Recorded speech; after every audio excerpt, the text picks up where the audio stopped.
Class 9. Today, chapter number 2, the continuation of this chapter, people as a resource. Last day we have discussed little bit about this point, education. The quality of population depends on three factors: education, health, and employment. Education, that means what? The first, it is starts from literacy rate. Literacy rate means what? Literacy rate means when a person who is over 7 years and who can read, write any language of our country, that person is called literate. And in 1951 the literacy rate was only 18%, whereas in 2010 and 11 the literacy rate is 74%. If we see the literacy of Kerala 94% and Bihar 62%. Now come to another point, that is education expenditure. In first plan of government the expenditure was 151 crore, and in 11th plan the expenditure increases 3766.90 crore. Now come to 11th plan. 11th plan, that means the education expenditure was increased. In 12th plan the education was imposed for only higher education. That means the main focus of this education was the state specific curriculum modification, vocationalization, that means vocational course or training courses, then networking, IT sector. In this way, in last 50 years we have improved many universities, many institutions for educations, and recruitment of teachers, then enrollment of students, then universities and colleges has been increasing in 2015. In your book, the table number 2.1, in page number 22, you can see one table has given. In that table the comparison has given in this matter.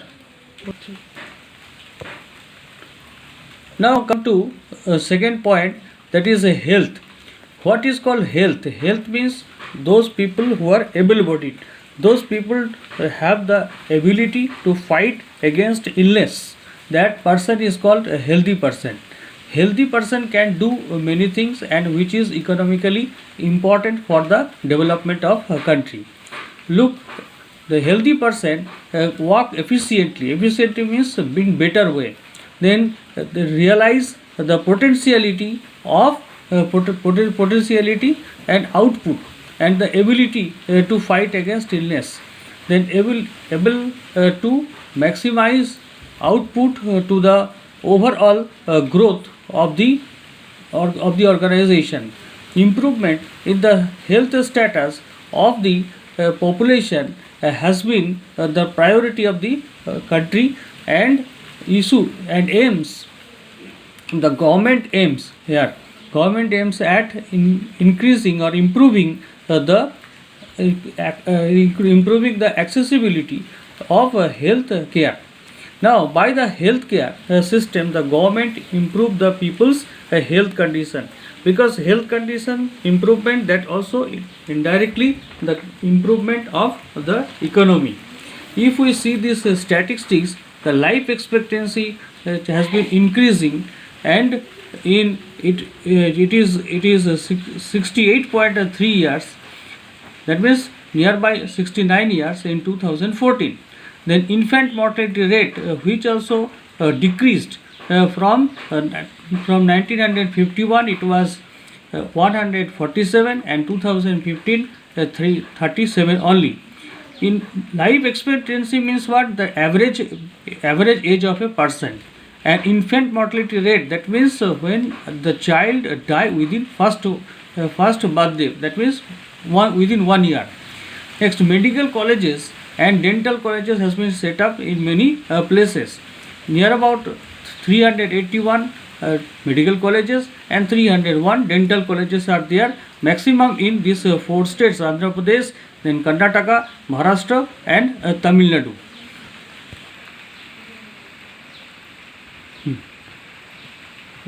The employment is the next factor. Here we can see what is the unemployment. Unemployment is a situation when people do not get any gainful job. Now, unemployment, there are three types of unemployment. First one, seasonal unemployment. Second, disguised unemployment. And third one is educated unemployment. Seasonal unemployment and disguised unemployment are the common feature in rural areas. Educated unemployment is the common feature in urban areas. Now, what is seasonal unemployment? Seasonal unemployment means the people, those who are engaged in agricultural sector, they get job in particular season, especially at the time of sowing, harvesting, and weeding, threshing at that time. But in another season, they are workless, or they don't have work in that agriculture. That's why that unemployment is called a seasonal unemployment.